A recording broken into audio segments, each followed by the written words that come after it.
মুক্তকেশীর বদ্ধ জলায় সুবর্ণলতা একটা ছোট্ট কুড়ি। সে চায় বাইরের বাতাসের পরশ, চায় আধুনিকতার ছোঁয়া, চায় মাথার ওপর খোলা আকাশ, যা মুক্তকেশীর সংসারে একেবারে দুর্লভ। তবু সুবর্ণলতা মুক্তকেশীর রান্নাঘরের ছাদে নেমে আকাশ দেখে। যে ছাদে নামতে হয় সে ছাদে বাইরের বাতাস পৌঁছয় না কোনো আধুনিকতার পরশ। তবু সুবর্ণ আকাশ দেখে। আকাশ দেখে সে স্বপ্ন দেখতে চেষ্টা করে। সে স্বপ্ন দেখে সমস্ত সংকীর্ণতাকে সে একদিন ভাঙবে, এ সংসারকে সে একদিন সভ্য করে তুলবে। কিছুটা সে পেরেছিল বৈকি। মুক্তকেশীর বদ্ধ জলায় সে কিছুটা আধুনিকতার ছোঁয়া এনেছিল বৈকি। মুক্তকেশীর নিষেধ সত্ত্বেও মুক্তকেশীর মেজ বউ সুবর্ণলতা বাড়িতে মেয়েদের গায়ে সামিজ দেওয়ার পত্তন করেছে আতুর ঘরে ফর্সা কাঁথার রেওয়াজ, যা মুক্তকেশীর সংসারে আগে ছিল না। কিন্তু সুবর্ণলতা কি তার সব স্বপ্ন সত্যি করতে পেরেছিল? সত্যিই কি সে সংসারকে সভ্য করে তুলতে পেরেছিল? শুরু হচ্ছে সুবর্ণলতা পরবর্তী পর্ব, সুবর্ণলতার ৮ম অধ্যায়। কিন্তু জেদি মেয়ে সুবর্ণলতা সবকিছুই কি করে উঠতে পেরেছে? সমুদ্র দেখবার যে বড় বাসনা ছিল তার, দেখেছিল কি সারা জীবনে? অথচ ইচ্ছেটা তাকে কম্পিত করেছিল সেই কোন অতীতকালে। কত বয়স তখন সুবর্ণলতার, যখন মুক্তকেশী পাড়ার দলের সঙ্গে শ্রীক্ষেত্রে গিয়েছিলেন? আকস্মিক কথাটা উঠেছে, চটপট সব জোগাড় করে ফেলতে হবে। মুক্তকেশী ২ জোড়া থান ধুতি সাজো কাচিয়ে নেন ধোপার বাড়ি থেকে। গায়ের চাদর খুদুকে দিয়ে কাচিয়ে নেন সাজি মাটি দিয়ে। এছাড়া জোগাড় কি কম? কম্বল, বালিশ, মধু, আখের গুড়, এইসব গুল, আতপ চাল, সাবু, মিশ্রি, খুঁটিনাটির কি অন্ত আছে? একেই তো বিদেশে বেঘরে প্রাণটা হাতে করে যাওয়া। মা তীর্থ করতে যাবেন শুনে মেয়েরা দেখা করতে আসে একদিন। সুশীলা তো থেকেই গেল কদিন। মেজ সুবালাও এলো, পরদিন চলে গেল। বড় ননদকে সুবর্ণ বড় প্রীতির চোখে দেখে। মানুষটার মহৎ গুণ, বড় নির্বিরোধী আর শান্তিপ্রিয়, যেটা নাকি মুক্তকেশীর গর্ভজাতদের মধ্যে দুর্লভ। এরা সকলেই অশান্তিপ্রিয়। অকারণ একটা কথা কাটাকাটি, অকারণ একটা চেঁচামেচি, অকারণ একটা জটিলতার সৃষ্টি করা, এটাই যেন এদের ব্যসন। বিশেষ করে সুবর্ণলতার উকিল সেজ দেওরের আর সুবর্ণলতার পতি পরম গুরুর। এরা দুজনে যেন এদের উপস্থিতিতে সমস্ত পরিবেশটাকে সচকিত করে রাখতে চায়। অহরহ সরবে ঘোষণা করতে চায়, আমি আছি। এই ওদের বিলাস, ওই এদের বিকাশ। হয়তো এমনই হয়, যাদের মধ্যে নিজেকে বিকশিত করবার উপযুক্ত কোনো বিশেষ গুণ নেই, অথচ নিজেকে বিশিষ্ট দেখার ইচ্ছেটা থাকে ১৬ আনা, তাদের মধ্যেই জন্ম নেয় এই বিকৃতি। তারাই নিজের চারদিকে একটা শোরগোলের আবর্ত তুলে বিশিষ্ট হলাম ভেবে আত্মতৃপ্তি পায়। প্রবোধ একটা মুটের সঙ্গে অথবা একটা পালকি বেহারার সঙ্গে একটা ১.৫ পয়সা নিয়ে রাস্তায় দাঁড়িয়ে এমন শব্দময় দৃশ্যের অবতারণা করতে পারে যে পাড়া শুদ্ধ লোক সচকিত হয়ে ছুটে আসে। জানালায় জানালায় খড়খড়ির ফাঁকে কৌতূহলী চোখের ভিড় বসে যায়। প্রভাসের মহিমাটা আবার বাড়িতেই বেশি প্রকট। প্রভাস প্রতি কথায় পা ঠুকে বলে, আমি জানতে চাই কে এ কথা বলেছে, শুনতে চাই কে এ কাজ করেছে। তারপর অপরাধীর জন্য তো আছেই হাতে মাথা কাটার ব্যবস্থা। ঘোরতর মাতৃভক্ত প্রভাসচন্দ্র প্রতি পদে সংসারে তার মাতৃসম্মান ক্ষুণ্ণ হতে দেখে এবং সেই কল্পিত অসম্মানকে উপলক্ষ করে ঘূর্ণিঝড় তোলে। প্রধান লক্ষ্যবিন্দু অবশ্য সুবর্ণলতা, কারণ সুবর্ণলতায় গুরুজনদের মান সম্মান রক্ষার নীতি, নিয়ম, ধারা, অনুচ্ছেদ ইত্যাদি মেনে চলতে তেমন উৎসাহী নয়। সুবর্ণলতা জানে না অকারণ গাল খেয়ে চুপ করে থাকতে হয়। সুবর্ণলতা জানে না অহৈতুকী খোসামদ আর তোয়াজ করতে হয়। তাই সুবর্ণলতার নাম না করেও শব্দভেদী বাণ নিক্ষেপ করে। মাকে মান্য করে চলতে যে না পারবে সে যেন পথ দেখে। এ ভিটেই মাকে অপমান করে বাস করা চলবে না। হ্যাঁ, বহু সহস্রবার পথ দেখার হুকুম পেয়ে পেয়ে তবে পথ দেখেছিল সুবর্ণলতা। তবু নিন্দেই ঢি ঢি পড়েছিল সুবর্ণলতার, আলাদা হয়ে গিয়েছিল বলে। হাড়ি ভিন্ন করা সে কথা স্বতন্ত্র, যেমন করেছে ছোট বউ বিন্দু, তা বলে বাড়ি ভিন্ন। কিন্তু এসব তো অনেক পরের কথা। সুবর্ণলতার যখন সমুদ্রর স্বপ্ন দেখত তখন আলাদা হওয়ার স্বপ্ন দেখেনি। মুক্তকেশী শ্রীক্ষেত্রে যাচ্ছেন, যেখানে নাকি সমুদ্র আছে। মুক্তকেশীর সাজো মাটিতে কাঁচা চাদর, বালিশের ওয়ার তুলে আনতে রান্নাঘরের ছাদে এলো সুবর্ণ। এটাই মুক্তকেশীর বিশুদ্ধ এলাকা। এখানে তার কাঁচা কাপড় শুকোয় বড়ি আচার। রোদ পড়লে এগুলো ঘরে তোলার ভার সুবর্ণর। স্বেচ্ছায় সে এ ভার নিয়েছে। কাপড়ে সন্ধ্যা পাবার আগেই তসর শাড়ি একখানা জড়িয়ে পাশের দিকের এই নিচু ছাদটায় নেমে আসে সুবর্ণ। গলির মধ্যে বাড়ি, ছাদেও তার বুক চাপা হাওয়া। তাছাড়া হবেই বাকি, যে ছাদে উঠতে হয় না, নামতে হয়, সে ছাদে কোথা থেকে আসবে উত্তাল হাওয়ার স্বাদ? তবু ভালো লাগে, তবুও সামান্যতম মুক্তি।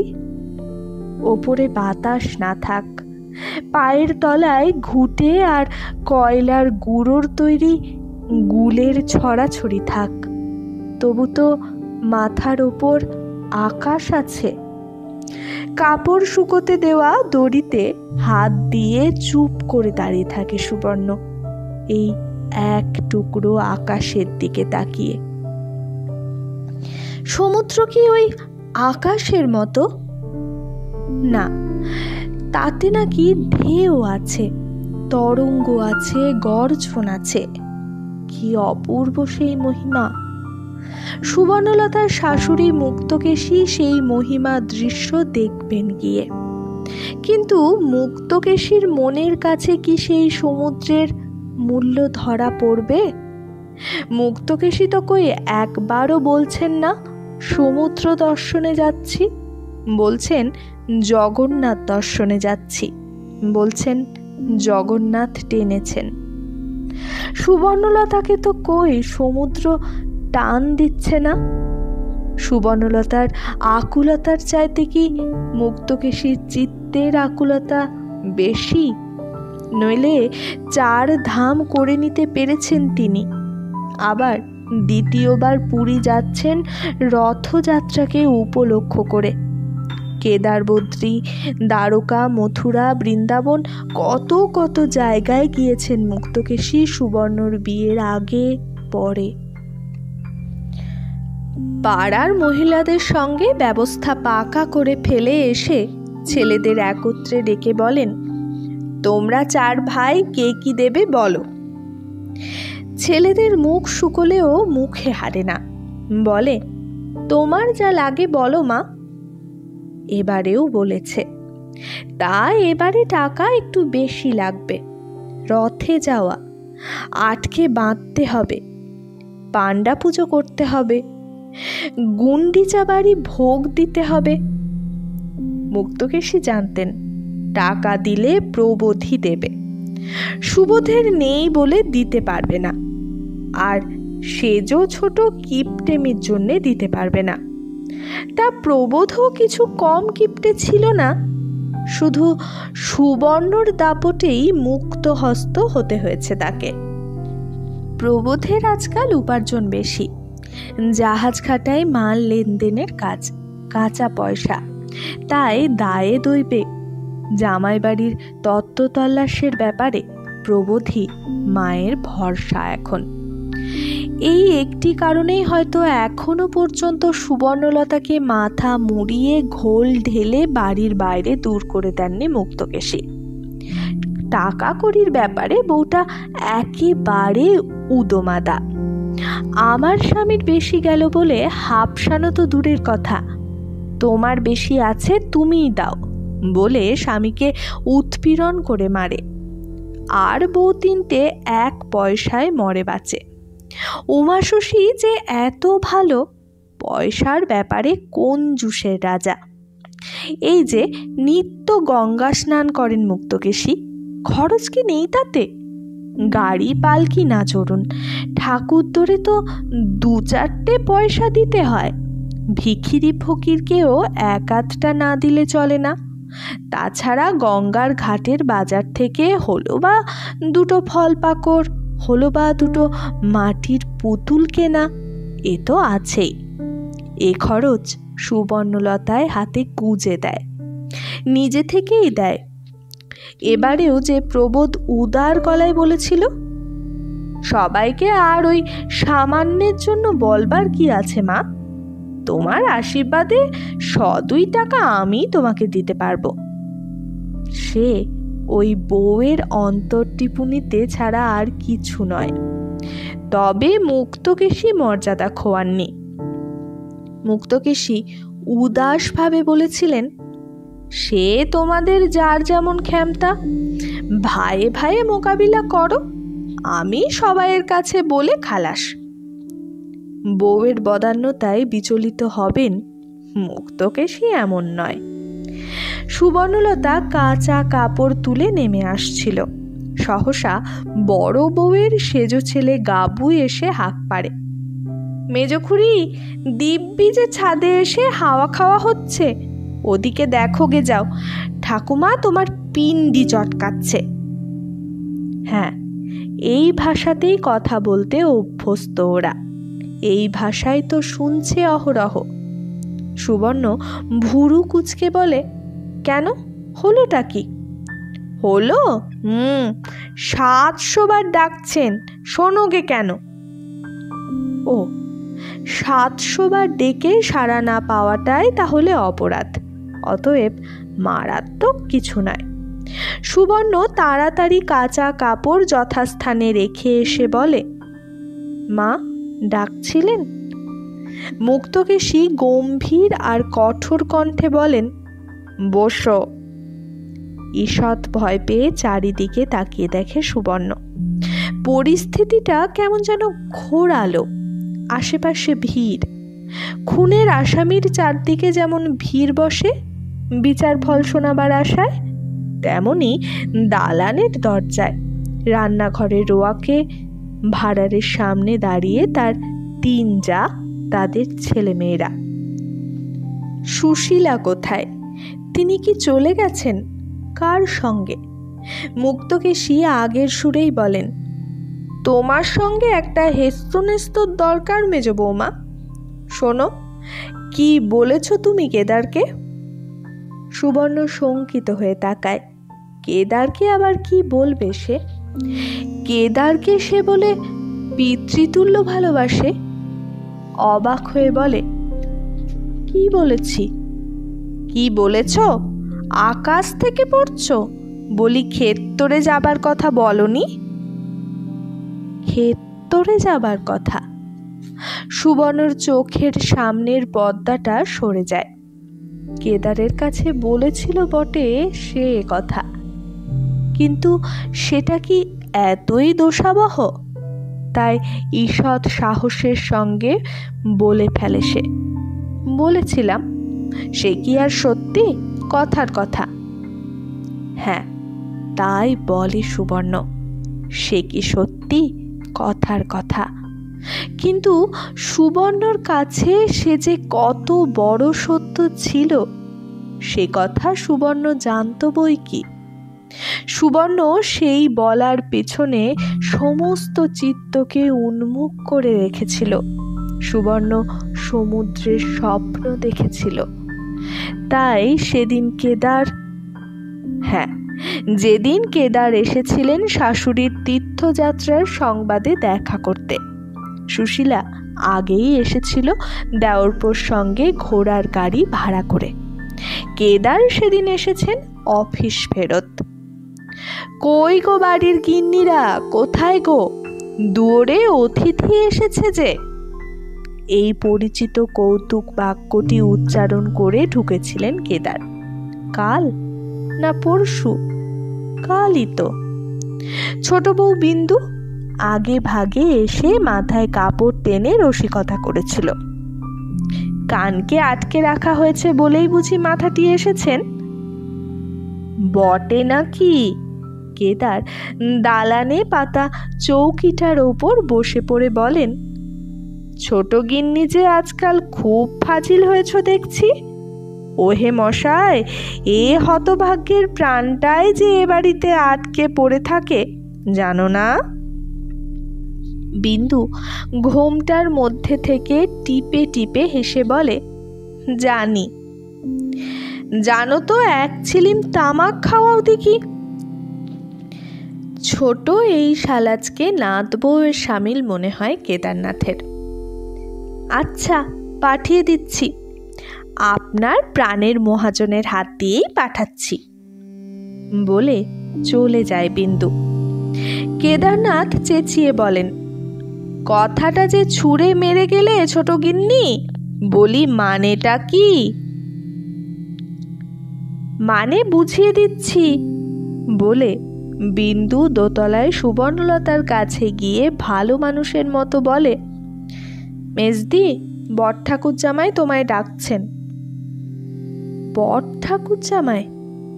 সুবর্ণর মুখটা খুশিতে উদ্ভাসিত হয়ে ওঠে। এসেছেন বুঝি? কতক্ষণ? বিন্দু আরো নিরীহ গলায় বলে, এই তো এই মাত্র এসেই তোমার খোঁজ করলেন। যাচ্ছ তো এক ছিলিম তামাক বরং সেজে নিয়ে যাও। সুবর্ণর অত দেরি সয় না। সুবর্ণ আগেই ছুটে এসে ঢিপ করে একটা প্রণাম করে বলে, এতদিন আসেননি যে ঠাকুর জামাই? কেদারনাথ নকল গাম্ভীর্যে বলেন, এসে লাভ? বাড়ির গিন্নিরা অতিথিকে একটা পান দেবে না, এক ছিলিম তামাক দেবে না, শুধু শুধু মুখচন্দ্র দেখতে 2 কোষ রাস্তা ভেঙে ছুটে আসা এ বয়সে আর পোষায়? পোষায় বই কি। সুবর্ণ এক গাল হেসে বলে, 2টি দিন বট ঠাকুরজির মুখ দেখতে পাননি বলে এলেন তো ছুটে? না, এ যে দেখছি সব শালি ফাজিল হয়ে উঠেছে। কেদারনাথ বলেন, ওহে মশাই, সে মুখচন্দ্র দেখতে দেখতে চোখে ঘাটা পড়ে গেছে। সেই নদ ঘোরানো মুখ মনে করলেই প্রাণে ভয় আসে। এখানে আসা আসল নাকছাবি পড়া শৌখিন মুখের আশায়। যত সব বাজে কথা আপনার, বসুন তামাক নিয়ে আসি বলে উঠে যায় সুবর্ণ। খোঁজও রাখে না বিন্দুতে আর গিরিবালাতে তখন সুবর্ণর বট ঠাকুর জামাইয়ের নামে উদ্ভ্রান্ত হয়ে ছুটে আসার ভঙ্গি নিয়ে হাসাহাসি করছে। হলেই বা বুড়ো, বেটা ছেলে তো বটেই। তাছাড়া যার বর পরপুরুষের ছায়া দর্শনে খাপ্পা হয়ে ওঠে। যাই বলো বাপু, দেখলে হাসি পায়। মাথার কাপড় তো কপালের ওপর উঠে যায় ওকে দেখলে। সুবর্ণ অত জানে না। সুবর্ণ পান তামাক নিয়ে গুছিয়ে এসে বসে। তারপর বলে, আচ্ছা ঠাকুরজামাই, আপনি সমুদ্র দেখেছেন? কেদারনাথ বলেন, তা দেখেছি, অনেক দিন আগে অবশ্যই। আমার মা পিসিকে নিয়ে জগন্নাথ দর্শন করিয়ে আনা হয়েছিল। অনেক দিন আগে? রেল হয়েছিল তখন? পাগল, পুরী রেল তখন কোথায়? ও মা, তাহলে তো খুব কষ্ট হয়েছিল। দেখো মেজগিন্নি, কষ্ট মনে করলেই কষ্ট, নচেত নয়। তাছাড়া কষ্ট না করলে কি কেষ্ট মেলে? আমি খুব কষ্ট করতে পারি, সুবর্ণ বলে আস্তে। কেদারনাথ হেসে ওঠেন, গলা নামিয়ে বলেন, না পারলে আর আমার শাশুড়ি ঠাকুরনের কাছে ঘর করছো? এই জন্যেই কেদারনাথকে এত ভালোবাসে সুবর্ণ। কেদারনাথ সুবর্ণকে বোঝেন, কেদারনাথ এ সংসারকে বোঝেন। সুবর্ণ একটু বিহ্বল হয়, তারপর বলে, শ্রীক্ষেত্রে গিয়ে সমুদ্র দেখেছিলেন? কেদারনাথ সস্নেহে বলেন, সাধে আর তোমার ঠাকুরঝি তোমায় পাগল বলে গো? সমুদ্র না দেখে কেউ জগন্নাথ থেকে ফেরে? দেখেছি, চান করেছি। সুবর্ণ আরো কাছে এসে বসে। খুব ভালো লেগেছিল আপনার? সে আর বলতে, দুবেলা চান করেছি। সুবর্ণ বিবশ গলায় বলে, খুব বিরাট, খুব সুন্দর, খুব ঢেউ? খুব বলে খুব। কেদার তামাকে টান দিতে দিতে বলেন, একদিন সন্ধেবেলায় বালির গাদায় বসে থাকতাম, মনে হতো না যে আর ফিরি। আপনি ঠিক আমার মতন, সুবর্ণ উচ্ছ্বসিত গলায় বলে, ওই জন্যেই আপনাকে আমার এত ভালো লাগে। কেদারনাথ সহাস্যে বলেন, সর্বনাশ করেছে। নির্জনে যা বললে তা বললে মেজগিন্নি, আর মুখে এনো না। আমার গিন্নি আর তোমার কর্তা, এই দুজনের একজনও যদি শুনেছে, কি হয় বলা যায় না। সুবর্ণ এসব বাজার চলতি ঠাট্টার ধার বড় ধারে না।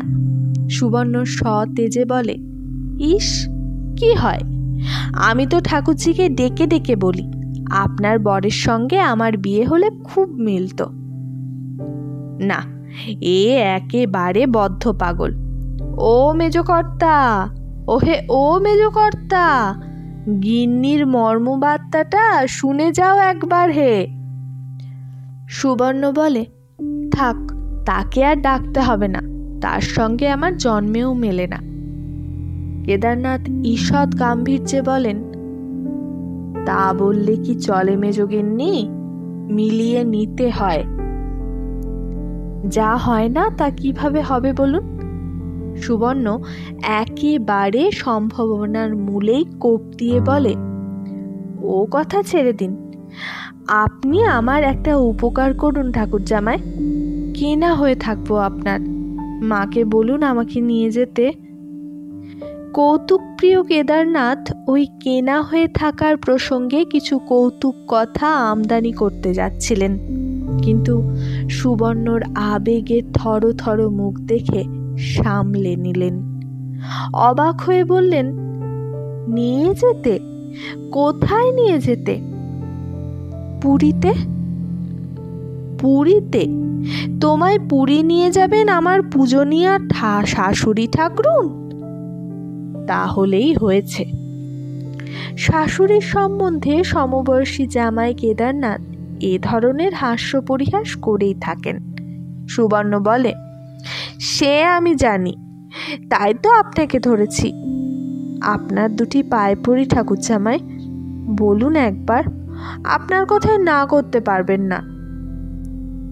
আহা, বুঝছো না ভাই, বলাটাই যে নিন্দের হবে। সব বউয়ের কথা বলতাম, সে আলাদা কথা। সব বউ? সুবর্ণ তীব্র গলায় বলে। ওরা কি সমুদ্র দেখতে চায়? ওদের খালি গাদা গাদা রান্না আর গাদা গাদা খাওয়ার আহ্লাদ। আপনি একটিবার আমার কথা বলুন ঠাকুর জামাই, বলবেন পাগল ছাগল মানুষ, ইচ্ছে হচ্ছে বড্ড। কেদারনাথ হয়তো বুঝতে পারেন পাগল ছাগলের মতোই কথা বলছে মানুষটা, তবু মুখের ওপর তার সব আশা ধূলিসাৎ করে দিতে পারেন না। স্নেহের গলায় বলেন, আচ্ছা, বলে দেখব। সুবর্ণলতার চোখের সামনে আশার দীপ জ্বলে ওঠে।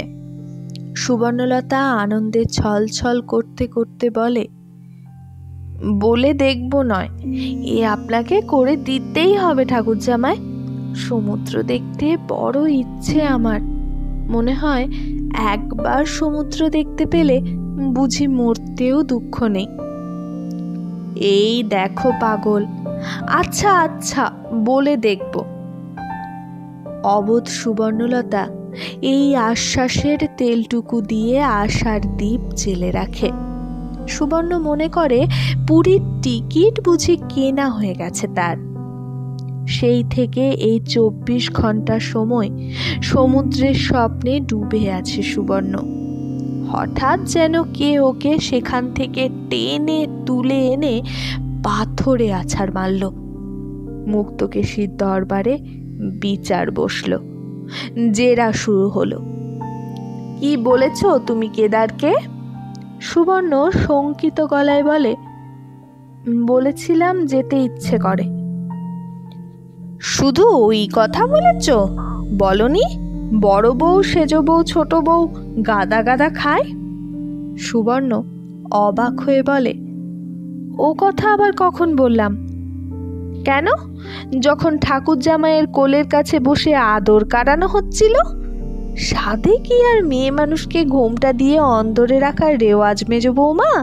এই তোমার মতন লক্ষ্মী ছাড়া মেয়ে মানুষদের জন্যই। আরো দুটো বউ তো কথা কয়, কই তোমার মতন কোলের কাছে বসতে যায় না তো তারা। বেবোজায় দেখেনি তাই রক্ষে, নইলে লঘুগুরু মানত। ঠাকুর জামাইয়ের কাছে বসে আদর কারানো হচ্ছিল, জগন্নাথে নিয়ে যাবার বাসনা জানানো হচ্ছিল। ওরা গাদা গাদা খায়, ওদের যাবার দরকার নেই। আমি সোহাগী, আমায় নিয়ে যেতে বলো। বলি কেন, কেন এত আস্পর্ধা তোমার কিসের? ওরা তোমার বাবার খায়? সুবর্ণর এবার প্রসঙ্গটা মনে পড়ে, অতএব বিস্ময়টা কাটে। প্রতিবাদের সুরে বলে ওঠে, ও ভেবে ও কথা বলিনি আমি। হঠাৎ বড় বউয়ের বড় মেয়ে মল্লিকা খড়খড় করে বলে ওঠে, না বলনি বই কি, আমি যেন শুনিনি, টেপিও শুনেছে। বলনি তুমি বড় পিসমশাইকে ওরা গাদা গাদা রাধে, গাদা গাদা খায়? এখন আবার মিছে কথা বলা হচ্ছে। না, মল্লিকার দোষ নেই। এবারই শিশুরা জ্ঞান চক্ষু উন্মিলনের সঙ্গে সঙ্গেই দেখে আসছে সবাই সুবর্ণলতার বিপক্ষ। সুবর্ণলতা সকলের সমালোচনার পাত্রী। সুবর্ণলতাকে এক হাত নিতে পারবার চেষ্টায় সবাই তৎপর। তবে আর তাদেরও তেমন মনোভাব গড়ে উঠবে না কেন? সুবর্ণলতার নিজের মেয়ে পারুলও কি ওদের দলে নয়? ছেলে দুটো অবশ্যই মার নেওটা, কিন্তু মেয়েটা মল্লিকারই জুড়ি। কিন্তু আজ মল্লিকার কপালে দুঃখ ছিল। অভ্যস্ত পাকা কথাটি বলার সঙ্গে সঙ্গেই বড় সড়ো একটা চর খেল সে। হঠাৎ যেন সুবর্ণর মাথায় আগুন জ্বলে উঠল ওর কথায়। তাই বেশ করেছি বলেছি, এক ফোঁটা মেয়ে তোর এত সর্দারি কিসের রে? বলে ঠাস করে একটা চর তার গালে বসিয়ে দিয়ে নিজের ঘরে ঢুকে গেল।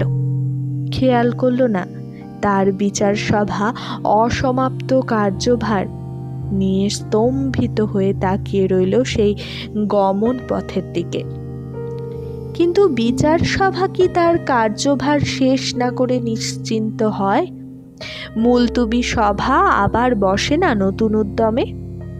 বিচার হয় সুবর্ণর। সেই বিচারের সূত্রে সমুদ্রের আভাস কিছু মেলে বই কি। ঢেউ, তরঙ্গ, গর্জন, লবণাক্ত স্বাদ, তারই বা অভাব কি?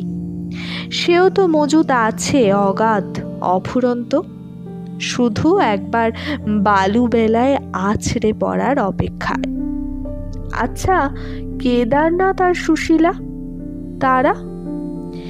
তারা তো আগেই চলে গিয়েছিল। কেদারনাথ চেষ্টা দেখবার চেষ্টায় আজও এসেছিলেন। কথা তোলার সঙ্গে সঙ্গেই উঠে পড়ল গতকালকের ইতিহাস। তারপরই উঠল ঝড়। পরিস্থিতির আভাস দেখেই সুশীলা বলেছিল, আমি তোমার সঙ্গেই পালাই, চলো। চোখের ওপর বউটার খোয়ার দেখতে পারবো না। খোয়ার থেকে রক্ষা করবার চেষ্টা করলে বিপদ আরো বাড়ানোই হবে বউটার, সে কথাও তো অবিদিত নেই। তবু রক্ষে হলো না। 2-3 ছেলের মা হবার পর মাঠটা ছেড়েছিল প্রবোধ, কিন্তু পরপুরুষের গা ঘেঁষে বসে আদর কাড়ানোর খবরে আর মেজাজ ঠিক রাখতে পারল না। হিংস্র জানোয়ারের মতো প্রায় ঝাঁপিয়ে পড়ে দেওয়ালে মাথা ঠুকে দিতে দিতে উচ্চারণ করল, বল, আর বুড়োর সঙ্গে কথা কইবি না, প্রতিজ্ঞা কর। সুবর্ণ আছড়ে কামড়ে নিজেকে ছাড়িয়ে নিয়ে হাঁপাতে হাঁপাতে বলে, করব না প্রতিজ্ঞা। তাহলে তোর এই পেয়ারের বুড়োকেই খুন করে ফেলবো দেখিস। করো, সংসারে 2 বিধবার সৃষ্টি হবে, এই যা। খুন করে তো রেহাই পাবে না, ফাঁসি যেতে হবে। প্রবোধ এই দুঃসহ স্পর্ধার সামনে সহসা স্তব্ধ হয়ে যায়। হ্যাঁ, এ স্বভাব প্রবোধের। হয়তো দুর্বল চরিত্র মাত্রেই এমনই স্বভাব হয়। কেচোকে মাথা তুলে দাঁড়াতে দেখলেও তারা হঠাৎ ভয় খায়, নিজেকে সম্বরণ করে নেয়। সুবর্ণলতা যদি উমা শশীর মতো হতো, কবেই হয়তো প্রবোধ তাকে তাহলে অবহেলায় ঘরে ফেলে রেখে কাঁচা পয়সার সৎ ব্যবহার করবার পথ খুঁজতে যেত। কিন্তু সুবর্ণলতার এই দুঃসহ স্পর্ধায় একটা তীব্র আকর্ষণ। তাই প্রবোধ একবার জ্ঞান শূন্য হয়ে মারে, পরক্ষণেই জ্ঞান শূন্য হয়ে পায়ে ধরতে যায়। সেদিনও প্রথমটা স্তব্ধ হয়ে গিয়েই সহসা সুর বদলায় প্রবোধ। সুবর্ণলতার নখের আঁচড়ে বিক্ষত হাতটায় ফু দিতে দিতে বলে, উফ, নখে দাঁতে বাঘের বিষ, ফাঁসিতে লটকাতে প্রধান সাক্ষী বোধহয় তুমিই হবে। 100 বার। প্রবোধের গলায় অভিমানের সুর বাজে। তা জানি, এ আপদ মরলেই যে তুমি বাঁচো তার আমার জানতে বাকি নেই। নিজের মাছ খাওয়াটাও যে খুঁজবে সেই সঙ্গে, সে খেয়াল আছে।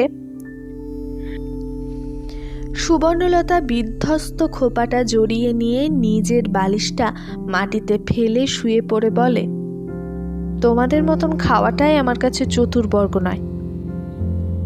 তার মানে বিধবা হতেও চাও? চাই, তাই চাই। শুনলে তো, এখন কি করবে? আমার প্রার্থনা পূরণ করতে বিষ খাবে না গলায় দড়ি দেবে? এই বউকে কোন উপায়ে জব্দ করবে প্রবোধ? মেরে ফেলা ছাড়া করা যাবে আর কিছু? অথচ আবার নিজে সে প্রকৃতির একটা নিষ্ঠুর কৌতুকের প্যাচে নিতান্তই জব্দ। এত কাণ্ডের পরও ওই মাটিতে পড়ে থাকা দীর্ঘ বলিষ্ঠ স্বাস্থ্যে ভরপুর দেহটা যেন তাকে লক্ষ বাহু দিয়ে আকর্ষণ করতে থাকে। 3 ছেলের মা হয়েও তো স্বাস্থ্যে এতটুকু শিথিলতা এলো না। অতএব এবারে খোসামদের পথ ধরতে হবে, তবে সেটা কিছু বিচিত্র। লুব্ধ পুরুষের গভীর রাত্রির সেই বিচিত্র তোয়াজের ইতিহাস অনুদ্ঘাটিতই থাক। সুবর্ণরই বা কি উপায় আছে এর থেকে নিষ্কৃতি পাবার, মোড়ে হাড় জুড়োনো ছাড়া? রাত্রে দরজা খুলে বেরিয়ে আসা ছেলে মানুষই আর করা চলে না এখন। চারদিকে 40টা চোখ। ছেলেগুলোর কথা মনে করলেই সেই তীব্র বাসনাও স্তিমিত হয়ে আসে। অথচ মরবার উপকরণও তো দুর্লভ।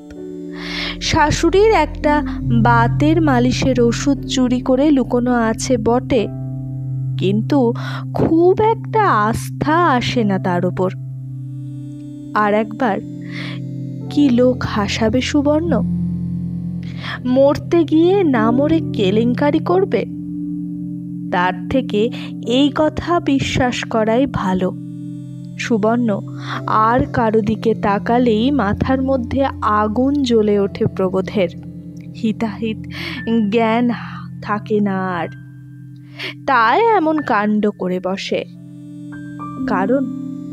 কারণ তো পড়েই আছে, ভালোবাসার আধিক্য। পায়ে মাথা খুঁড়ে সেই কথাই বোঝাতে চায় প্রবোধ। মেয়েটা ঠাকুমার কাছে সই, কিন্তু ছেলে দুটোও তো ক্রমশ বড় হয়ে উঠছে। তাদের ঘুমের গভীরতায় বিশ্বাস নেই। শেষ পর্যন্ত ওই আধিক্যটা বোঝা ছাড়া উপায় বা কি?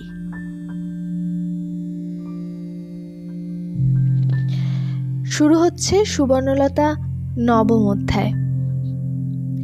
তীর্থ করে ফিরলেন মুক্তকেশী। সঙ্গে নিয়ে এলেন সেজ মেয়ে সুরাজকে। না, তীর্থপথে কুড়িয়ে পাননি তাকে। সম্প্রতি তার বর কটকে বদলি হয়েছে, তাই সেখানেই 2-1 দিন থেকে একেবারে সঙ্গে করে নিয়ে এলেন। বললেন, এত বড় খবরটা চেপে বসে আছিস সুরে, ধন্যি বটে। এই সময় কখনো একা থাকে? সুরাজের বরের বদলির চাকরি। সুরাজ মেম সাহেবের মতো স্বামীর সঙ্গে সঙ্গে ঘোরে। চাকর, ঠাকুর, আর্দালি, বেহারা সকলের সঙ্গে কথা বলে। বর এতটুকু এদিক ওদিক করলে পলকে প্রলয় করে। অবশ্যই সে প্রলয়ে মুক্তকেশীর মতো নয়, প্রণয়েরই পরিচয়ের ঘোষণা মাত্র। ভঙ্গিটা অতএব সভ্য, মার্জিত। সুরাজকে দেখলে বোঝবার জো নেই একদা সে এ সংসারের মেয়ে ছিল। সুরাজ সর্বদা টাইট জ্যাকেট বডি পরে থাকে। সুরাজ এক গা গহনা পরে না, সেকেলে বলে হাসে।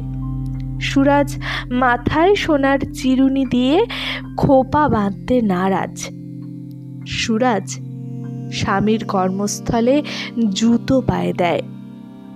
সুরাজ কদাচই আসে। শেষ এসেছিল বিরাজের বিয়ের সময়। গোলমাল দেখে বরকে চিঠি লিখে মেয়াদের আগেই সরে পড়েছিল। এবার যে এলো সেটা ইচ্ছেই নয়, নিতান্তই মায়ের নির্বন্ধাদি সহ্যে। বড় বলল, সত্যিই বটে, এতদিন পরে যখন আবার হচ্ছে, মার কাছে থাকলেই হয়তো ভালো। কলকাতা শহর। একটি ছেলে সুরাজের। 10 বছর পরে আবার এই ঘটনা। মুক্তকেশীর কি শুধুই মাতৃস্নেহ? তার উপর বাড়তি আরও কিছু ছিল না? তার এই 16 আনা স্বাধীন মেম সাহেব মেয়েটিকে আত্মজনের সামনে দেখাবার বাসনাও ছিল না কি? এর আগে যখন এসেছে তখন এত সুখ স্বাধীনতা ছিল না, শাশুড়ি মাগি ছিল বেঁচে। এখন সে বালায়ও গেছে। মেয়েকে তাই বুকে করে নিয়ে এলেন মুক্তকেশী, আর জনে জনে ধরে ধরে শোনাতে লাগলেন, এত বড় ঘটনা আমি মা আমাকে জানায়নি। সুরাজ লজ্জা পেয়ে বলে, কি একেবারে ঘটনা? মা যেন কি? আর দেখছো না বুঝি এ ঘটনা? মুক্তকেশী বলে ওঠেন, দেখবো না কেন, নিয়তই দেখছি।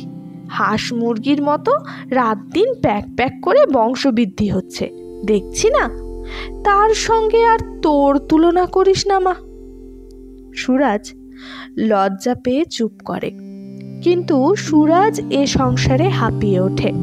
একদা যে এইখানেই থেকেছে সে কথা যেন তার নিজেরও বিশ্বাস হয় না। সুরাজের দাদারা কি স্থূল, কি অমার্জিত, কি সেকেলে। সুরাজের বৌদিরা যেন ঝি চাকরানির পর্যায়ের। সুরাজের ভাইপো ভাইজিগুলো যেন গোয়ালের গরু ছাগল। আশ্চর্য! ভালোভাবে থাকতে ইচ্ছে হয় না এদের? সেই কথাই জিজ্ঞেস করে সে। বলে, সংসারে খরচ তো কম হতে দেখি না, অথচ সৌষ্ঠবের বালায় নেই কেন বলো তো তোমাদের? খরচ অবশ্য বড়লোক সুরাজের খাতিরে একটু অতিরিক্তই করা হচ্ছিল।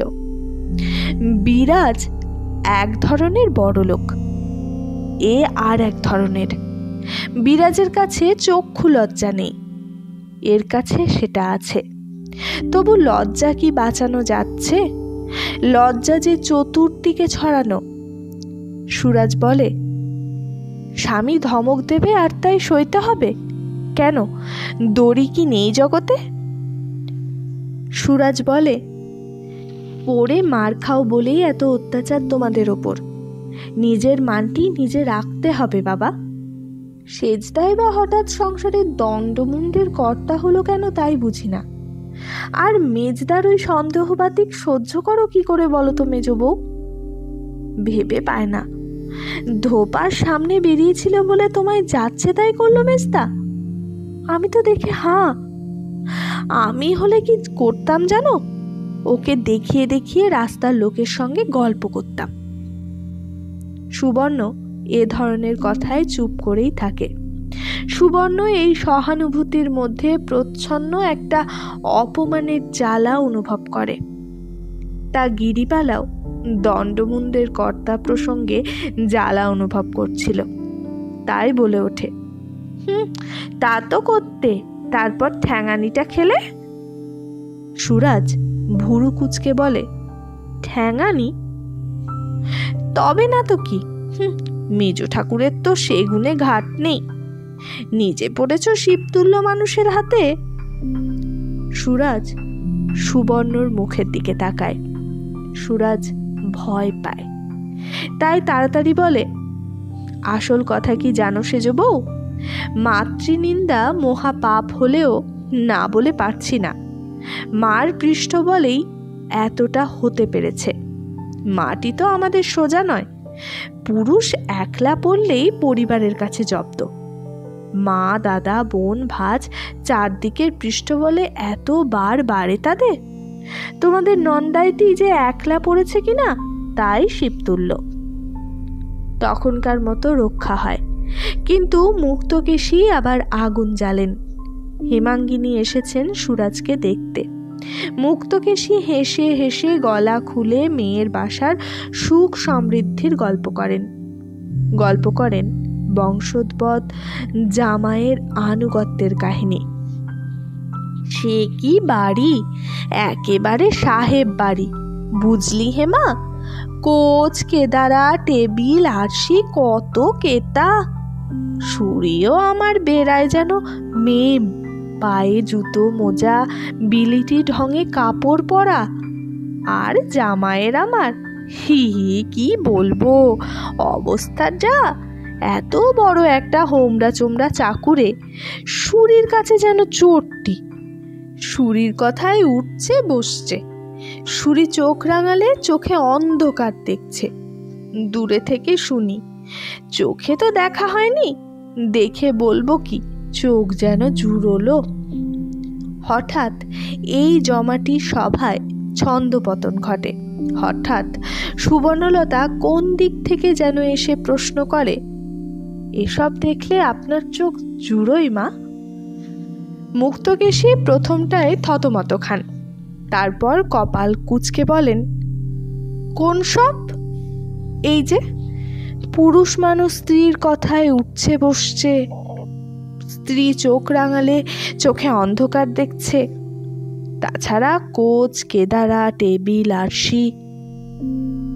মুক্তকেশী ক্রুদ্ধ কণ্ঠে বলেন, কেন, শুনে বুঝি তোমার গা জ্বালা করে উঠল মেজ বৌমা? তা করবেই তো, হিংসের রিশে ভরা যে। বলি, তোমরাই বা স্বামীকে কি ভেড়াকান্ত করতে বাকি রেখেছ? সাত যায় তো পরো জুতো মোজা, খানা খাও টেবিলে বসে। ধন্যি বটে, আহ্লাদ করে দুটো গপ্প করতে এলাম, গায়ে যেন ছুঁচ ফুটলো মানুষের। ছুঁচ কেন ফুটবে মা? সুবর্ণ উঠে পড়ে বলে, আহ্লাদের কথায় আহ্লাদই হয়। মনে হয় তবু বাংলাদেশের একটা মেয়ে মানুষও মানুষের মতো বাঁচছে। তবে আপনাদের চোখে এসব মেম সাহেবই ভালো ঠেকে, এটা দেখেই আশ্চর্য হচ্ছি। মুক্তকেশী আর উচিত উত্তর খুঁজে পান না। সুবর্ণ চলে গেলে বলে ওঠেন, দেখলি তো হেমা, এই আগুনের খাপড়া নিয়ে ঘর করছি আমি। সর্বদা এই কথাই বলেন মুক্তকেশী, সবাই তাই বলে, আগুনের খাপড়া। কিন্তু সেই আগুনে কাকে জ্বালাতে পারলো সুবর্ণ? কি বা জ্বালালো? শুধু তো নিজেই জ্বলে ভস্ম হলো। সুরাজের বরের চিঠি এলো। রঙিন খাম, আতরের গন্ধ, খামের কোণে বেগুনি রঙা একটা ছোট গোলাপ ফুল। কত বছর বিয়ে হয়েছে সুরাজের। সুবর্ণর থেকে বড় না সুরাজ? সুরাজের নামের মানে নিয়ে যখন কৌতুকের হাসি হেসেছিল সুবর্ণ, তখন তো সুরাজের বিয়ে হয়ে গেছে। সুরাজ লজ্জায়, আনন্দে, গৌরবে হেসে ফাটে, বলে, বুড়ো বয়সে ঢং দেখেছ? আসল কথা, বিয়ে হয়ে স্তক্ত স্ত্রী গলায় ঝুলছে, এদিকে শখের প্রাণ গড়ের মাঠ, তাই নতুন বরের মতো। চিঠিখানা নিয়ে সরে পড়ে সুরাজ, আতর আর আদরের সৌরভ ছড়িয়ে। গিরিবালা বলে, পয়সা থাকলেই আধিক্যেতা শোভা পায়। বিন্দু বলে, শোভা পায় আর বলো না শেষদি, হাসি পায় তাই বলো। উমা শশী বলে, শেষ ঠাকুর জামাই তোমাদের ভাসুরের চাইতে মাত্র 2 বছরের ছোট। হয়তো ওইতেই অনেক কিছু বলা হয়, শুধু সুবর্ণ কিছু বলে না। সুবর্ণকে কে যেন আচমকা একঘাত চাবুক মেরে গেছে। সত্যিই কি তবে হিংসুটে হয়ে যাচ্ছে সুবর্ণ? সৌভাগ্যের অনেক লীলা দেখিয়ে বিদায় নিল সুরাজ। শেষের 2 দিন যে আবার বড় এসেছিল নিয়ে যেতে। বড়লোক বোনাইকে তোয়াজ করতে অনেক ব্যয় করে ফেললে মুক্তকেশীর ছেলেরা। কারণ সুরাজের বর ভবেন সাহেবের আগমন উপলক্ষে আরও 3 মেয়ে জামাইকে নেমন্তন্ন করে আনলেন মুক্তকেশী। সুবালা তো পড়ে থাকে চাপতায়, 7 জন্মে আনবার কথা মুখেও আনেন না, কারণ তার এক পাল এন্ডি গেন্ডি। আবার আনলেন। মুক্তকেশী সবাইকে ডেকে ডেকে বলেন, লক্ষ্মীর ঘরে ষষ্ঠীর কৃপা কম, এ হচ্ছে ডাকের বচন। দেখো তো তার সাক্ষী সুরাজকে। বললাম, 2 মাস থাক আমার কাছে, একেবারে খালাস হয়ে তবে যাস। জামাইও রাজি হয়েছিলেন। বর্ষ আগে মেয়েই আমার থাকতে পারলে না, বর ছেড়ে।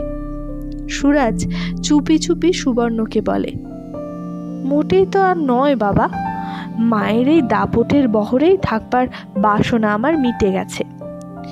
অন্যকে নিচু করে আমায় বড় করা, এ বাপু অসহ্য।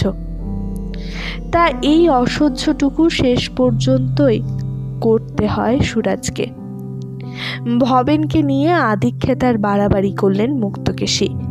যাত্রাকালে শুধু মেয়েকেই ভালো ফরাসডাঙা শাড়ি দিলেন তা নয়, জামাইকে কাচির ধুতি চাদর দিলেন। সুবালা আর সুবালার বরকেও দিলেন মিলের ধুতি, শাড়ি। তবু খরচপত্র হয়ে গেল বিস্তর।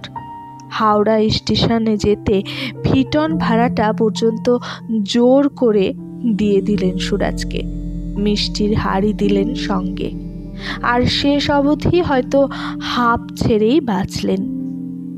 সুবালার ইচ্ছে ছিল কটা দিন থাকে, কিন্তু পাজি পুঁথি না দেখে অদিনে এসেছে এই ছুতোয় তাকে ভাগালেন মুক্তকেশী। তার পরদিনই সন্ধ্যাবেলা ছেলেদের ডেকে সংকল্পটা ঘোষণা করলেন মুক্তকেশী। বললেন, আমার তীর্থ খরচ তো ডবল লাগলো। শশধরের মার কাছে 100খানি টাকা হাওলাত নিয়ে তবে পান্ডার কাছে মুখ রক্ষা, সে কর্য শোধ করতে হবে। তারপর তোমাদের এই বোন ভগ্নিপোত আনা আনি, খরচের খরচান্ত। বউ ছেলেদের মাস 2-4 মতো বাপের বাড়ি পাঠিয়ে দাও দেখি, দেনা পাওনার শোধ হোক, একটু গুছিয়ে নিয়ে তারপর আনিস। শুনে ভাইরা মুখ চাওয়াচাই করল। সুবোধের তো শ্বশুর বাড়ি বলতে অষ্টরম্ভা, শাশুড়ি কখনো ভাইয়ের বাড়ি, কখনো দেওরের বাড়ি, কখনো বঞ্জির বাড়ি। আর প্রবোধ, তার যে একটা শ্বশুর বাড়ি আছে সেই কথা কে কবে মনে রেখেছে। প্রভাসের অবশ্য ভালো শ্বশুর বাড়িই আছে, প্রকাশেরও আছে একটা যেমন তেমন, কিন্তু প্রস্তাবটা কারো কাছে প্রীতিকর ঠেকে না। তবু মায়ের কথার প্রতিবাদ চলে এ তারা ভাবতেই পারে না। স্বর্গাদপি গড়িয়সী বলে কথা, ন্যায় বলুন অন্যায় বলুন মাথা পেতে নিতে হবে আদেশ। কে জানে বউয়েরা এ প্রস্তাব কোন আলোয় নেবে। ইদানিং তো বউগুলো যখন তখনই বলতে শুরু করেছে, অতই যদি মাতৃভক্তি মায়ের আঁচল তলার খোকা হয়ে থাকলেই পারতে, বিয়ে করে সংসার পাতবার স্বাদ হয়েছিল কেন। যখন তখনই বলে, ধমকে ঠান্ডা করা যায় না, এ এক বিড়ম্বনা। মাতৃভক্তি আর বিয়ে, এই দুটোর মধ্যে যে কখনো বিরোধ ঘটতে পারে এটা কে কবে ভেবেছিল। সে যাক, নেপথ্যের চিন্তা পরে, আপাতত সামনে মা। ছেলেরা তাই নিতান্ত বাধ্যভাবে বলে, তুমি যা ভালো বুঝবে। আমি তো ভালো বুঝেই বলছি, তবে তোমরা এখন সব বিজ্ঞ হয়েছ। হঠাৎ প্রবোধচন্দ্র ইতস্তত করে বলে ওঠে, আমার আর শ্বশুর বাড়ি। মুক্তকেশী বলেন, তা জানি, থেকেও নেই, অথচ শ্বশুর মিনসে নাকি এখনো চাকরি করছে, 2 শালা মান্নি বান হয়েছে। ছোটটা তো আবার বিয়েও করেনি, বিদেশে থাকে, টাকা পাঠায়। সেই যে বলে না, আছে গরু না বয় হাল, তার দুঃখ চিরকাল, এ হয়েছে তাই। প্রবোধ এসব তথ্যে অবাক হয়। শ্বশুরবাড়ি নামক একটা জায়গা যে তার আছে এ প্রমাণ পাবার সুযোগ পায়নি সে। শাশুড়ির কলঙ্ক কথা সহজ ধারার মুখে পাথর চাপিয়ে দিয়েছিল। প্রথমে সেই একবার শ্বশুর নিতে এসেছিল, মুক্তকেশী যাচ্ছে তাই করে বিদায় করেছিলেন। তারপর আরও কি উপলক্ষে যেন নেমন্তন্ন করতে এসেছিল, পাঠানো হয়নি। আগে আসতো 1-8 দিন, আর আসে না। তদবধি সব সম্পর্ক শেষ। জীবনে কোনো দিন উচ্চারণ করেনি সুবর্ণ, বাবার জন্যে মন কেমন করছে, অথবা একবার তাদের না দেখে থাকতে পারছি না। এখন হঠাৎ মুক্তকেশীর মুখে তাদের তত্ত্ববার্তা। প্রবোধ বোধ করি ক্ষীণ কণ্ঠে একবার বলে, কে বলল তোমায়? মুক্তকেশী গম্ভীরভাবে বলেন, তোদের মাকে কারুর কিছু বলে যেতে হয় না, হাওয়ায় খবর পায়। মেজ বৌমা সেই পিসি বুড়ির একটা সতীঞ্জি যে আমাদের হেমার ছেলের শালির শাশুড়ি, সেই সূত্রেই খবর। পিসি, সতীঞ্জি, শালি, শাশুড়ি, এই সম্পর্কের জটিলতার জাল মুক্ত হবার চেষ্টা করে না প্রবোধ, শুধু সাহসে ভর করে বলে ফেলে, তা ওরা তো 7 জন্মে নিয়ে যাবার কথা বলে না। বলবে কে? মা আছে। তোমার গরুধ্বজা শাশুড়ির গুণে উভয়কুল মজল, যাকে নিয়ে যাবার কথা বলার অভ্যেস ওদের নেই, তাই বলে না। তুই যাবি, বউকে রেখে আসবি। এবার প্রবোধের হয়ে সুবোধ হাল ধরে। কিন্তু মা, ওরা যখন বলেনি তখন। কথা শেষ করতে দেন না মুক্তকেশী, বলে ওঠেন, তা ওরা কেমন করে জানবে যে তোমাদের দেনা কজ্জ হয়ে গেছে, বেপটে পড়েছ? তোমাদের শালা শ্বশুরেরা খড়ি পাততে পারে এ খবর পেয়েছ কোনোদিন? তা নয়, মানে। প্রবোধ প্রায় মরিয়া হয়েই বলে ফেলে, 7 জন্মে বলে না, হঠাৎ এরকম উপযাজক হয়ে। মুক্তকেশী ছেলের বক্তব্যকে সম্পূর্ণতার রূপ দিতে দিলেন না, বলে উঠলেন, উপযাজক হয়ে পাঠিয়ে দিলে তাড়িয়ে দেবে এ ভয় যদি থাকে তোমার, তাহলে অবশ্যই পাঠাবার কথা ওঠে না।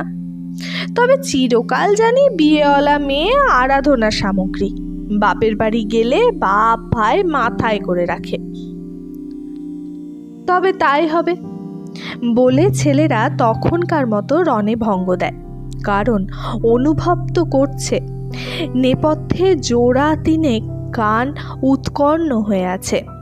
তাদের মুখ বন্ধ করে রাখবার কার্যকারী পদ্ধতিটা যেন আজকাল তেমন আর কাজে লাগছে না। এই বিদ্রোহাত্মক মনোভাবের আমদানিকারিণী যে সুবর্ণলতা, তাতে অবশ্য সন্দেহ নেই। সেজ ছোট ভাই প্রতিনিয়ত সুবর্ণলতাকে শাপান্ত করছে মনে মনে, কিন্তু তাতে তো শুধু গায়ের ঝাল মেটানো। সংক্রামক ব্যাধি আপন কাজ করেই যাবে। কর্তারা অদৃশ্য হতেই নেপথ্যচারিণীরা রঙ্গমঞ্চে আবির্ভূত হলেন। বউরা যে কাছে পিঠে কোথাও আছে এটা মুক্তকেশী আন্দাজ করেছিলেন। ভেবেছিলেন ভালোই জানা হয়ে থাক, সামনে এসে তো আর প্রতিবাদ করতে পারবে না। আর প্রতিবাদই বা করবে কি? বাপের বাড়ি যাবার সুযোগ পেলে তো বর্তেই যাবে। অবশ্য বড় বউকে তিনি সবাইয়ের সঙ্গে সমদৃষ্টির পরাকাষ্ঠা দেখালেও মনে মনে তাকে ধর্তব্য করেননি। তাকে পাঠাবেন না, কার্যকালে কোনো ছুতো করবেন। একযোগে সবাই চলে গেলে চলবে কেন? মুক্তকেশী কি গুরুগঙ্গা ছেড়ে এখন ছেলেদের অফিসের ভাত রাঁধতে বসবেন? বড় বউ গেলে অচল, যেদিকে জল পড়ে সেদিকে ছাতি ধরে সে, অথচ আত্মভোলা উদোমাদা বাড়ির পিঁপড়েটাকে পর্যন্ত ভয় করে চলে। ও থাকবে, মেজো সেজো ছোটকেই পাঠাতে হবে। আহ্লাদে নাচবে, সেজো ছোট নাচবেই। তবে ওই মেজোটার ব্যাপারে সন্দেহজনক। ওর মতিবুদ্ধি কোনোদিনই স্বাভাবিক খাতে বয় না। হয়তোবা দুম করে বলে বসবে, আমি যাব না। বউদের এদিকে আসতে দেখেই মুক্তকেশী গম্ভীর চালে সলতে পাকাতে বসলেন। সলতে তো সংসারে কম লাগে না। ঘরে ঘরে হিসেব করলে কোন না 10-12টা পিদিম জ্বলে। কেরোসিনের চলন অন্য কোথাও যদি হয়েও থাকে, মুক্তকেশীর অন্তরে তার প্রবেশ নিষেধ। নতুন আলোর পক্ষপাতী নন মুক্তকেশী। গিরিবালা এসেই শুয়োর গলায় বলে, ওসব রাখুন না মা, আপনি কেন কষ্ট করছেন? সলতে পাকাতে কেউ না সময় পায়, আমি পাকিয়ে রাখবো। মুক্তকেশী একটু উদাস হাসি হেসে বলেন, তোমরা কচি কাচার মা, বললে করব, হয়তো সময় পেলে না। অসময়ে অসুবিধেই পড়া তো। ফস করে গিরিবালার হয়ে কথার উত্তর দেয় সুবর্ণলতা, কেন আমরা কি কিছু করি না? মুক্তকেশী বহুবার ওর দুঃসাহস দেখেছেন, তবুও কেন যে চমকান। চমকে উঠেই পরক্ষণে ঠোঁটের আগায় এক চিলতে ধানি লঙ্কার ঝাল মাখানো হাসি এনে বলেন, করো না কে বলেছে গো? তোমরাই তো সংসার মাথায় করে রেখেছ। তবে আমি বা বসে থাকি কেন? দুটো সলতে পাকিয়েও যদি উপকার না করব, তো ছেলেদের ভাতগুলো খাবো কোন লজ্জায়? সুবর্ণলতা এতখানি রাগ প্রকাশের পরও বলে, এ আপনার রাগের কথা, সে যাক, আমাদের বাপের বাড়ি পাঠাবার কি যেন কথা হচ্ছিল। মুক্তকেশীর হাতের পীড়নে ছেঁড়া ন্যাকড়ার টুকরোগুলো কাঠির মতো কঠিন হয়ে উঠেছে। আরও কঠিন হয়ে উঠেছে তার চোয়ালের মাংসপেশি। সেই মুখের উপযুক্ত নীরস স্বরেই বলেন তিনি, যাদের কাছে বলবার বলা হয়ে গেছে বাছা, এক কথা 5 বার বলার সামর্থ্য আমার নেই। এত কঠিন হবার কোনো প্রয়োজন ছিল না, কিন্তু তবুও প্রয়োজন আছে।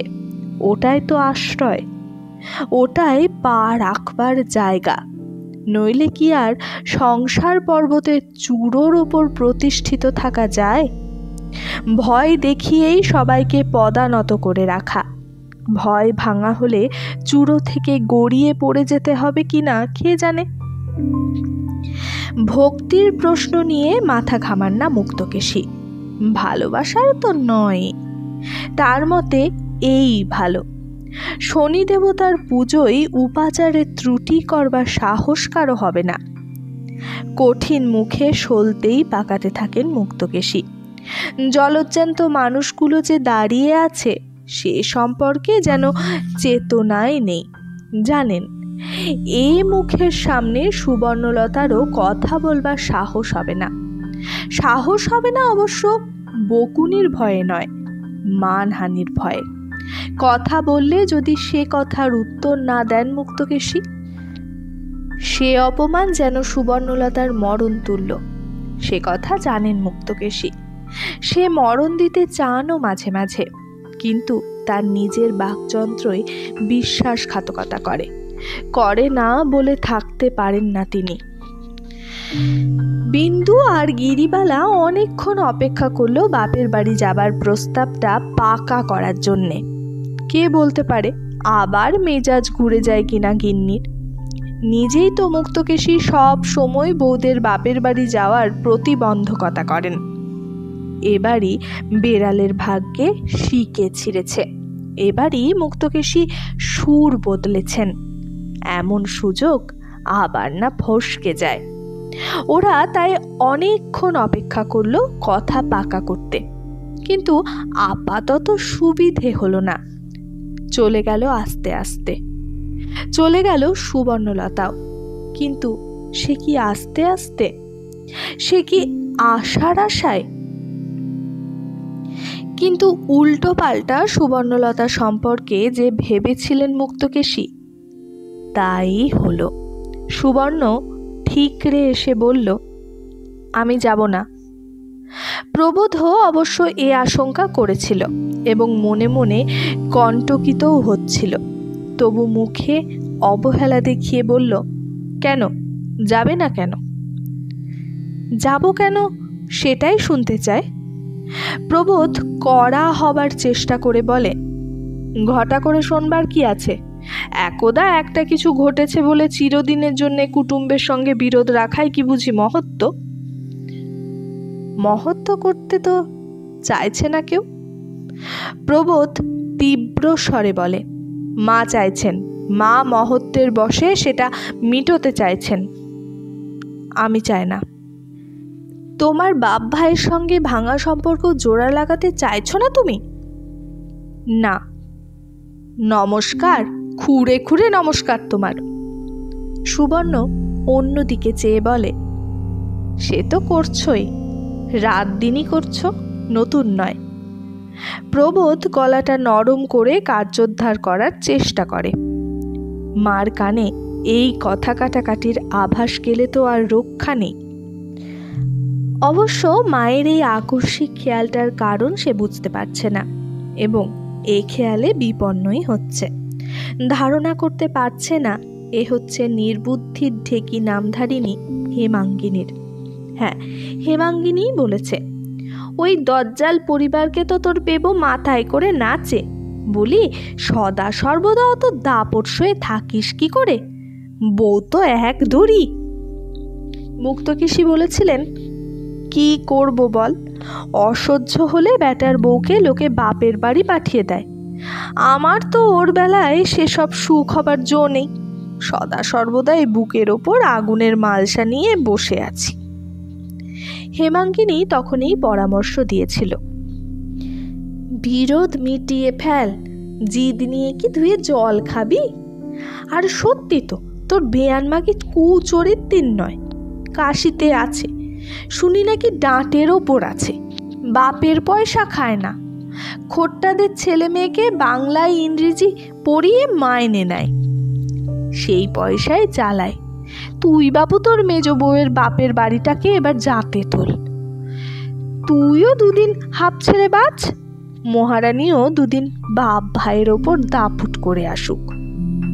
অতএব এই জাতে তোলার প্রয়াস, কিন্তু সে প্রয়াসে যার বর্তে যাবার কথা সেই বাদী হচ্ছে, বলছে আমি যাব না। তার মানে মেয়ে মানুষ নয়, পাষাণী।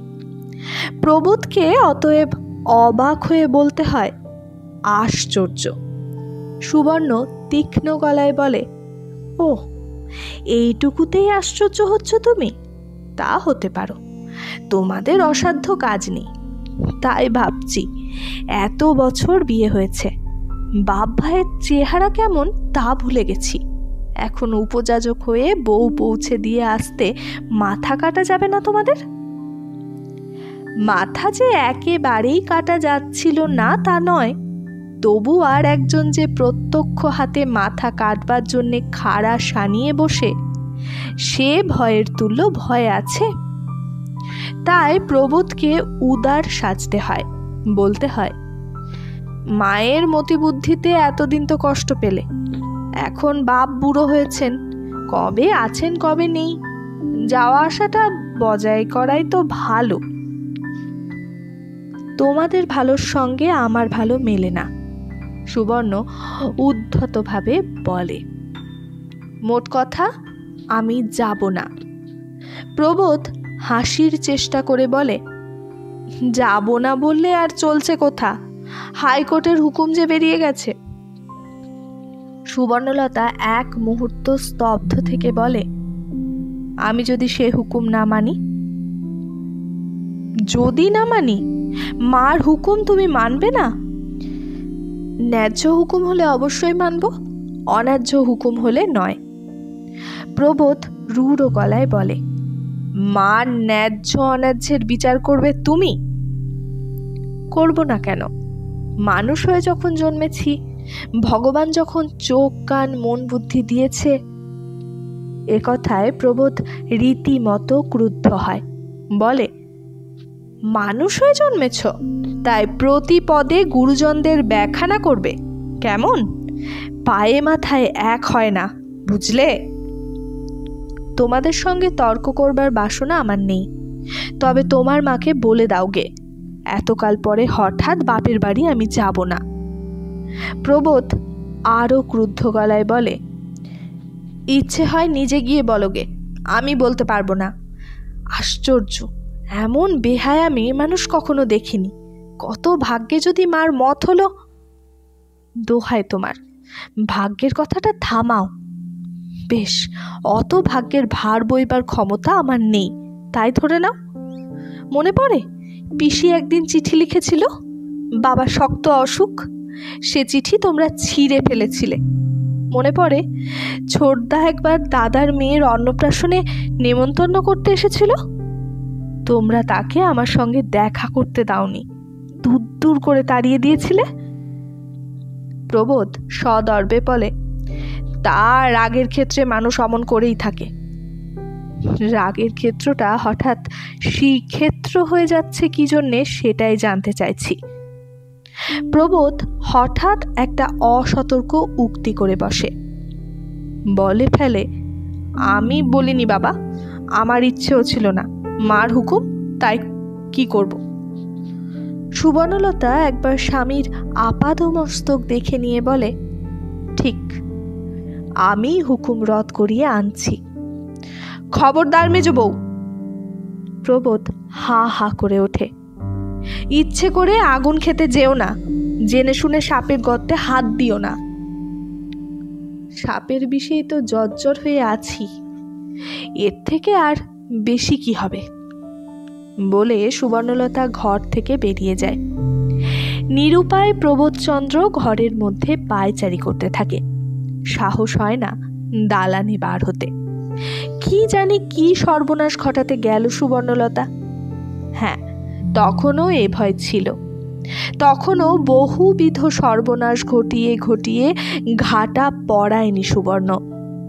তাই তখনও প্রবোধ ভাবতে পারত, মেয়ে মানুষ হয়ে কি ভয়ানক বুকের পাটা মেজ বউয়ের। মুক্তকেশীও যে মেয়ে মানুষই, এ তথ্যটা আবিষ্কার করে ফেলার মতো দুঃসাহস ওদের নেই। জননী জন্মভূমিশ্চ স্বর্গাদপি করিয়সী। জন্মভূমির বার্তা প্রবোধচন্দ্রের সংস্কৃতিতে কখনো প্রবেশ করেনি।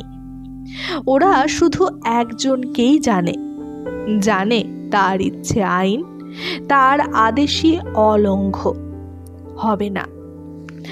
লঙ্ঘন করার চিন্তার ধারে কাছে কারো ছায়া দেখলেই যে মুক্তকেশী বলে বসেন, থাকবো না, চলে যাব, বার্ধক্যে বারাণসী, এ কথা ভুলে বসে আছি বলেই এত হেনস্থা আমার। ওদিকে স্ত্রীও ছেড়ে কথা কয় না। উফ, পুরুষ মানুষ হয়ে জন্মানোর কত জ্বালা।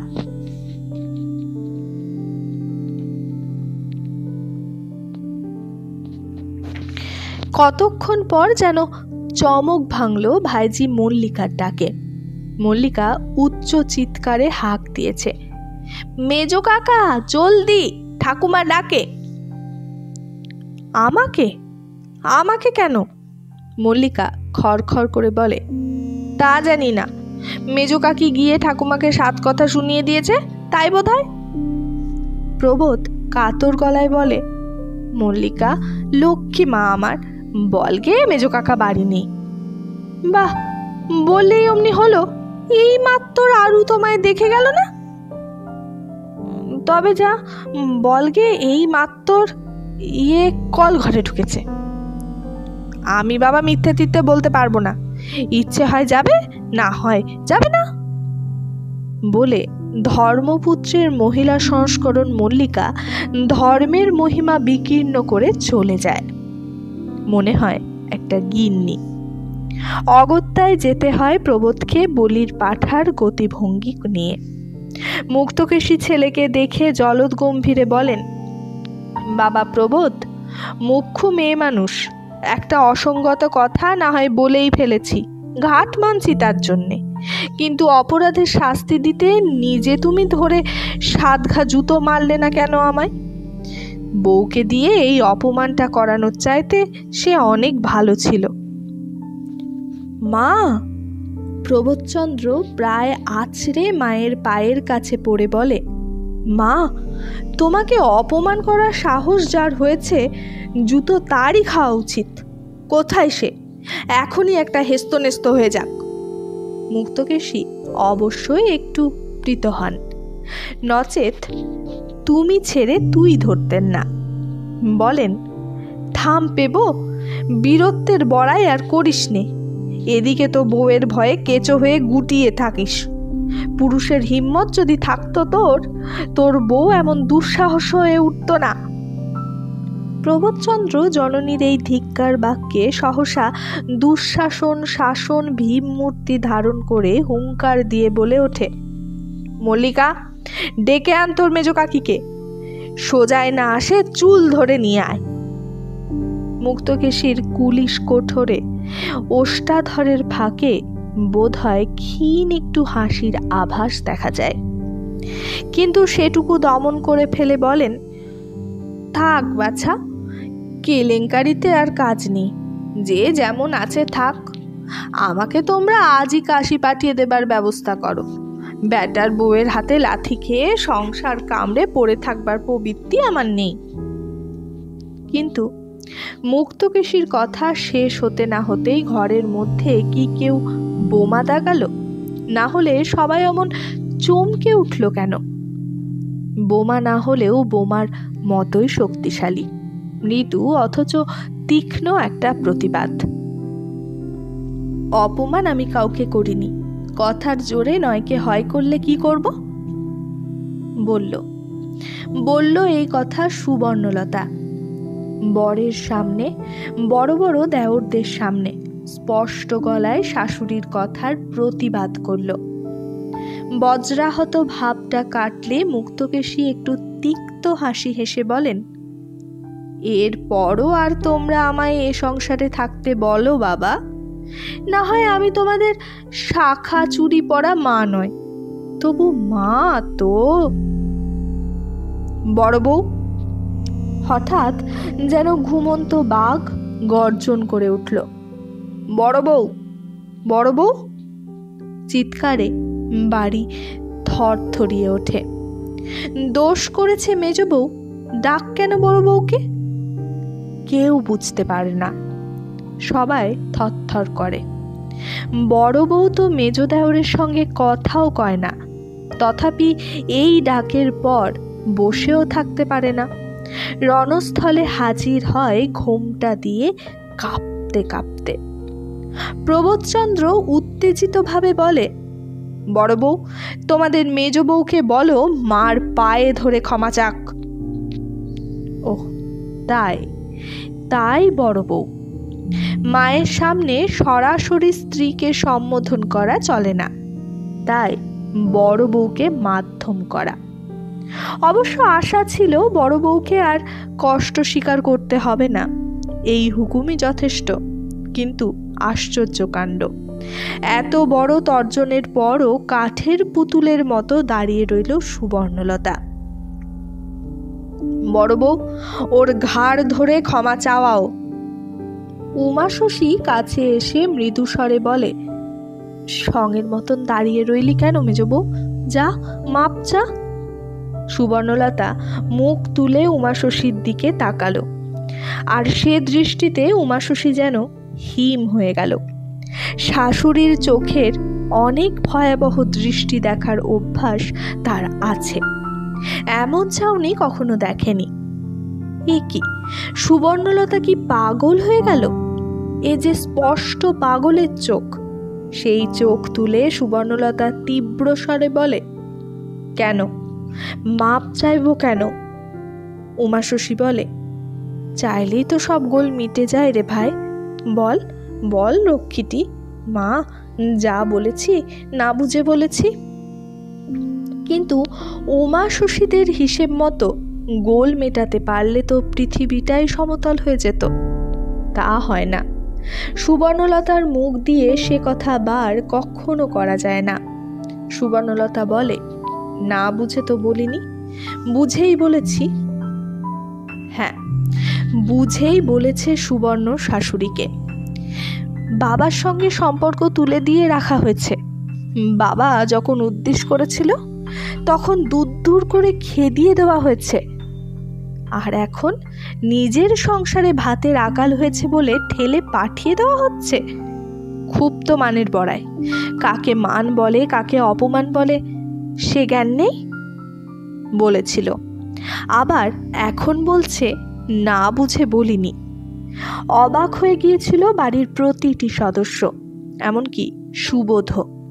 বিরক্ত হয়ে বলেছিল, বেবোটা শিক্ষা সহবত দিতে জানে না। আর মুক্তকেশী শুধু স্তম্ভিতই হননি, একটু যেন ভয়ও পেয়েছিলেন।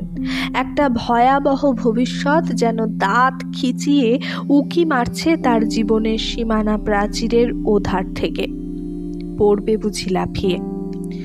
যাক, তবু এখনই সে ভয়কে আমল দেবার দরকার নেই। ঘরের খিল হুড়কো আছে মজবুত। ছেলেরা আজও মায়ের পদানত, আজও একটা বউকে দূর করে দিয়ে ছেলের আর একটা বিয়ে দিতে পারেন মুক্তকেশী। প্রভাস বলেছে, ওকালতি করছি, কোর্ট কাছারি দেখছি, ভদ্র ঘরের মেয়ে যে এমন বেসহবত হয় এ ধারণা ছিল না। এ সমস্তই মেজদার বুদ্ধিহীনতার ফল। মেয়ে মানুষকে কখনো আশকারা দিতে আছে? সর্বদা চোখ রাঙানির নিচে রাখলে তবে শায়েস্তা থাকে। প্রকাশ বলেছে, পয়সা দিয়ে আর এস্টারে গিয়ে থিয়েটার দেখতে হবে না আমাদের, বাড়ি বসে অনেক থিয়েটার দেখতে পাওয়া যাবে। বিয়েটা জব্বর করেছিল মেজদা। ক্ষিপ্ত মেজদা অতএব বউ শায়েস্তা করবার ভার নেয়। 3rd ক্লাস ঘোড়ার গাড়ি একখানা ডেকে আনে, যে গাড়িতে চাপিয়ে এ বাড়ির মেজবউকে নির্বাসন দেওয়া হবে। মেজবউ যাবে একা, এক বস্ত্রে। মেয়েটা আর ছেলে দুটো থাকবে এ বাড়িতে। তারা এ বংশের, সুবর্ণলতার সঙ্গে কোনো সম্পর্ক রাখা যাবে না। যদি কোনোদিন পায়ে ধরে ক্ষমা চেয়ে চিঠি লেখে, তবেই হয়তো আবার ওদের মুখ দেখতে পারবে সুবর্ণ। নচেত এ বাড়ির অন্ন জলের বরাত উঠল ওর। বরাত উঠল স্বামী সন্তানের সঙ্গর। আড়ালে আবডালে সবাই প্রবোধকে স্ত্রৈণ বলে। দেখুক আজ তারা, নিজেই বনবাস দিয়ে আসবে সীতাকে। মুক্তকেশী কিন্তু এ ভূমিকায় নেই। মুক্তকেশী সেই যে জপের মালা নিয়ে বসেছেন, নরণ চরণ নেই তার থেকে। সুবর্ণর বড় মেয়ে চাপা মায়ের এই দুর্গতিতে কাঠ হয়ে বসে থেকে একসময় ঘরে গিয়ে কাঁদতে বসেছে। ভানুকানু দুই ছেলে মার সঙ্গে যাব করে পরিত্রাহি চেঁচিয়ে অবশেষে জেঠির কাছ থেকে খেলনা পুতুল খাবার পেয়ে চুপ করেছে। কর্তারা কে কোন দিকে গেছেন।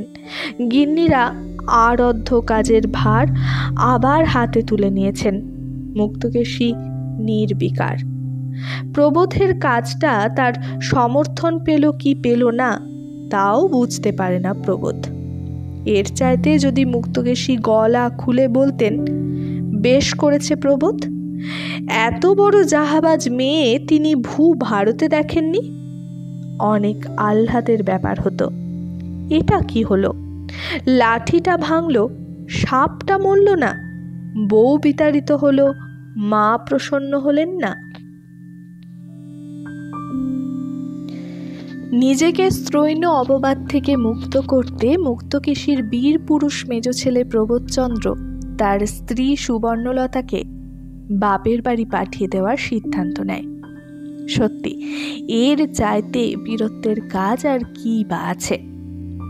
বেহায়া মেয়ে মানুষকে জব্দ করবার এর চাইতে ভালো পন্থা আর নেই সংসারে। তাই হয়তো ছোট ছোট ছেলে মেয়েদের কথাও প্রবোধচন্দ্র ভুলে যায়। আর মুক্তকেশী নির্বিকার থেকে হয়তো ছেলের সিদ্ধান্তকে সমর্থন জানান। কিন্তু সত্যি কি প্রবোধচন্দ্র স্ত্রৈণ?